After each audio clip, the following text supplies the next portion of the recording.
Bonjour, je m'appelle Méline Taïba, je suis directeur du pôle automatisation chez Humans for Health. Dans ce pôle, la technologie principale c'est la RPA, mais il y a d'autres technologies qui gravitent autour, comme l'OCR, NLP, Machine Learning et du Process Mining. Non, je n'ai pas fait d'études d'RPA de base. Moi de base, je suis ingénieur informatique, donc issu de l'école d'ingénieur à Séville. Après plusieurs expériences dans le développement web, dans l'assurance, dans le réseau, un peu de Java aussi, j'ai croisé la RPA dans mon chemin et j'ai décidé de faire un focus sur la RPA pour la suite. Ayant fait partie d'une équipe de service client dans le monde des assurances, j'ai toujours rêvé d'avoir un outil qui va me faciliter ces tâches de saisie, ces tâches de relance client. Et à ce moment-là, ça n'existait pas. Donc, quand j'ai découvert la RPA, j'ai automatiquement pensé à ça. Et aujourd'hui, le fait de pouvoir faciliter le quotidien à plusieurs métiers, c'est quelque chose qui m'attire dans la RPA et pouvoir aider les autres à atteindre l'efficacité opérationnelle. La RPA en 3 mots, je dirais productivité, efficacité et satisfaction. La réponse à cette question dépend vraiment du secteur d'activité, des enjeux de chaque client. On peut toucher à la compliance, on peut toucher à la productivité, on peut améliorer la satisfaction collaborateur. Vraiment, ça va dépendre du contexte spécifique de chaque client.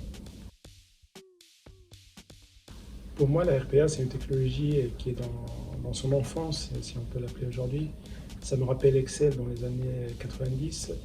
Je pense que dans le futur, tout le monde va utiliser au quotidien la RPA, que ce soit des gens techniques ou des gens métiers moins techniques. Et on rajoutera d'autres technologies pour donner une intelligence et plus d'éléments au robot pour faire des choses plus intéressantes. Un consultant RPA, il sera amené à travailler avec différents métiers tout au long de sa carrière. Le fait de pouvoir s'adapter aux différents contextes et aux différents environnements, c'est indispensable. Avoir aussi un sens d'analyse et de logique pour bien modéliser le process et pousser le métier à automatiser au scope le plus grand est aussi important. Et pour finir, donc, le consultant RPA il doit être curieux d'aller chercher, découvrir de nouvelles technologies qui s'affrontent avec la RPA.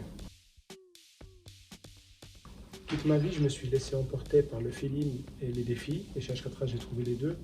Donc, le défi, c'était de créer quelque chose de zéro, lancer l'activité autour de la RPA dans une entreprise qui ne fait pas de l'automatisation ni de la RPA.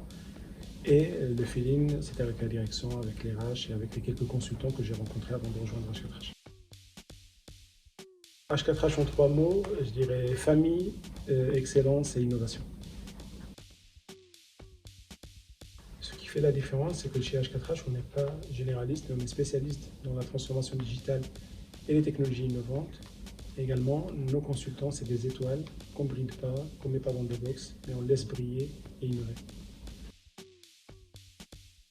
Si tu es une étoile, tu n'as pas envie d'être bridé ni enfermé, viens rejoindre nous, on te laisse briller et innover.